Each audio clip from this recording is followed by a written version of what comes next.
بسم اللہ الرحمن الرحیم۔ شروع اللہ کے نام سے جو سب پر مہربان ہے، بہت مہربان۔ اپنے پروردگار کے نام کی تسبیح کرو جس کی شان سب سے اونچی ہے، جس نے سب کچھ پیدا کیا اور ٹھیک ٹھیک بنایا، اور جس نے ہر چیز کو ایک خاص انداز دیا، پھر راستہ بتایا، اور جس نے سبز چارہ زمین سے نکالا، پھر اسے کالے رنگ کا کوڑا بنا دیا۔ اے پیغمبر صلی اللہ علیہ وسلم، ہم تمہیں پڑھائیں گے، پھر تم بھولو گے نہیں، سوائے اس کے جسے اللہ چاہے۔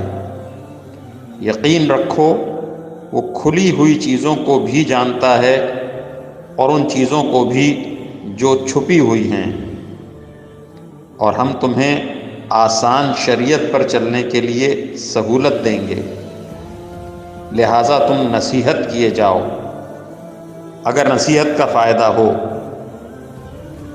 جس کے دل میں اللہ کا خوف ہوگا وہ نصیحت مانے گا، اور اس سے دور وہ رہے گا جو بڑا بدبخت ہوگا، جو سب سے بڑی آگ میں داخل ہوگا، پھر اس آگ میں نہ مرے گا اور نہ جیے گا۔ فلاح اس نے پائی جس نے پاکیزگی اختیار کی اور اپنے پروردگار کا نام لیا اور نماز پڑھی۔